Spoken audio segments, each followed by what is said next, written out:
Okay, so, like, imagine this, right? You're putting all your savings into a game, but it's not just any game. It's supposed to be fun and help farmers. That's good. Yeah. Well, that's what a ton of people thought they were getting with Chick Bank. It was in Turkey, and let's just say it was way more messed up than a simple farm game. Yeah, messed up's one way to put it. It shows how easy we can, like, fall for hype, especially when it makes you feel like you're doing good and making money at the same time. Right. Like doing good and getting rich. Okay. So everyone listening, we're using this awesome YouTube video today. It's by Fern, and it's called The Game That Stole $130 Billion. Mm-hmm. And it's all about this crazy story of Chick Bank, this mobile game. It went from like a genius idea to a huge warning sign. Yeah, and it's a story, like, it keeps happening throughout history, which makes understanding all the details even more important. Totally. So let's break it down. At its heart, Chick Bank was a mobile game. Kind of like those classic farm games. You know, you raise virtual animals, cows, chickens, goats, all those. But, and this is the catch, players could actually turn their in-game money into, like, real money. Yeah, and that's where it gets tricky. The line between gaming and investing, it gets all blurry.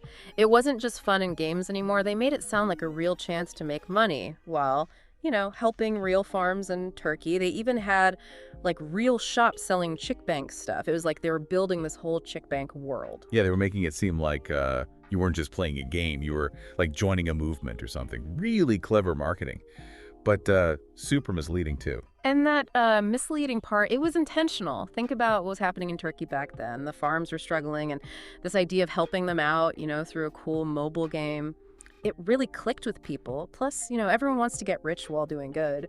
It's that, like, fear of missing out feeling, but with, like, a social responsibility twist. The perfect recipe for a scam. Exactly.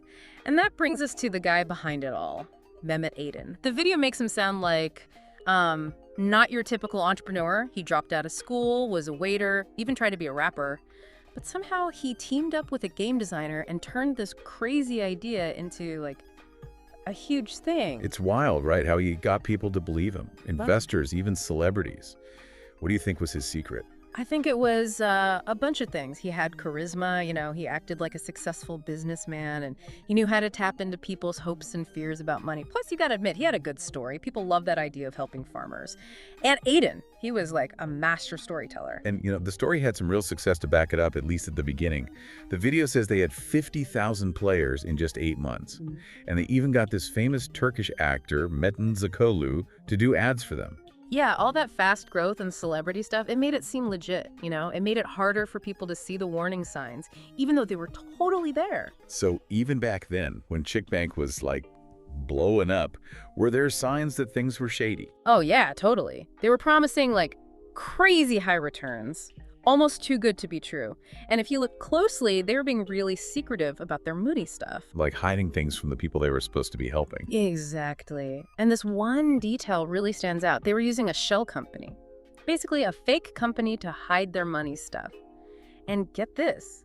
It was based in northern Cyprus, a place known for having really weak financial rules compared to Turkey.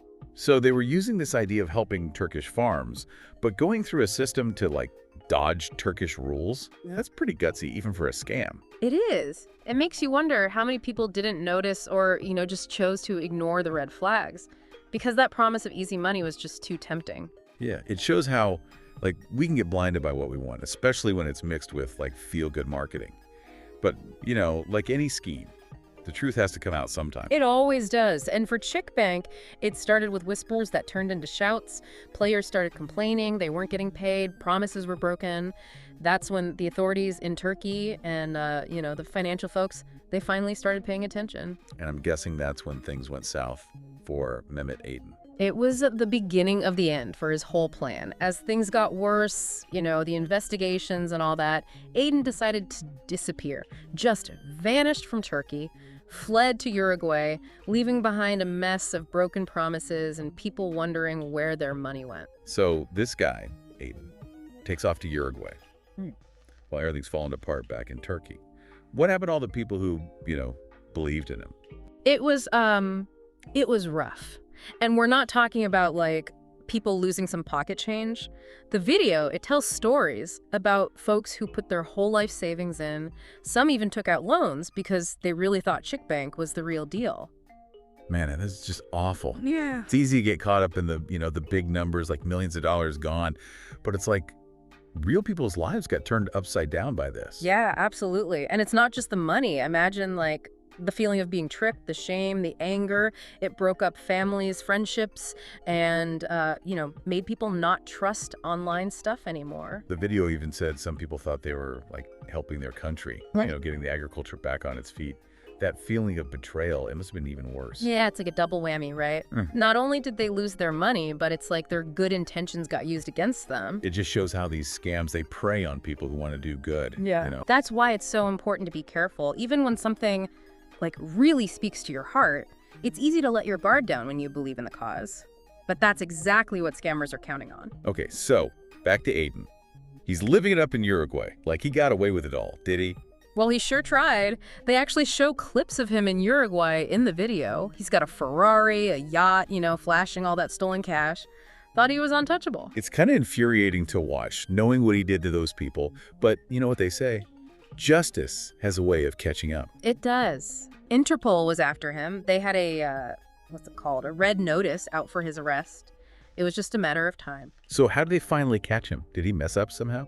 You could say that. I guess he didn't think they'd actually find him, all the way across the world. But in January 2020, some investigators, private ones, tracked him down in Brazil, of all places. Wow, Brazil. So even continents away, he couldn't escape. What happened then? They arrested him there in Brazil and, eventually sent him back to Turkey to face the music. I bet a lot of people were happy about that. Oh, yeah, it was a big deal in Turkey. It was all over the news. Everyone was watching to see what would happen. So what happened? What was the verdict? Well, the sentence was pretty wild. He got over 89,000 years in prison. Hold on, 89,000 years? What? How is that even possible? It sounds crazy, right? But it's because of how the Turkish laws work. They can, add up the years for each crime, which is how they got that huge number. So it's like a symbolic thing. He's obviously not going to live that long. Exactly. He'll probably serve a much shorter time. But it makes a statement, Shows how serious his crimes were. Yeah, I get it. But what about the people he scammed? Did they get their money back? Nope, most of them got nothing. It was all gone. Spent on Aydin's fancy lifestyle and keeping the whole scam going. Man, that's tough. Even with Aydin in jail, it's the victims who are stuck dealing with it all. It's true. Justice is important, but it doesn't always fix everything. It makes you wonder how we can stop these things from happening in the first place. Yeah, we've talked about what happened, but now I'm curious about the why. Why did these scams work? How can someone like Aydin pull this off? Well, there's no easy answer. But I think there are a few things going on. First, you've got the whole get-rich-quick idea. It's a powerful thing. People want to get rich fast without doing much. It makes them ignore the warning signs. Especially these days, right? Everyone's talking about making money fast and overnight success. Exactly. Then there's the trust factor. People trusted Aydin because, he made it seem like he was one of them. Like he cared about the farmers and the economy. He kind of used that trust as a weapon. Yeah. To manipulate people into giving him money. Yeah, you could put it that way. And then you can't forget about technology. It makes it super easy for scammers to reach tons of people and make their scams look real. So it's like this mix of psychology, money problems, and technology. That's how these scams get so big. Exactly. It's a reminder that we got to keep learning about these scams and how to protect ourselves. So, thinking back to Chick Bank, what's the takeaway for our listeners? What can we learn from this? Well, the obvious thing is, be careful about promises that sound too good to be true. If it sounds like a get-rich-quick scheme, it probably is. Like they say, if it walks like a duck and talks like a duck. All right, it's probably a duck. Or a scam. But I think there's more to it than that. It's about thinking critically, doing your homework before you invest in anything, no matter how tempting it sounds. And it's not just about money. It's about protecting yourself, emotionally too.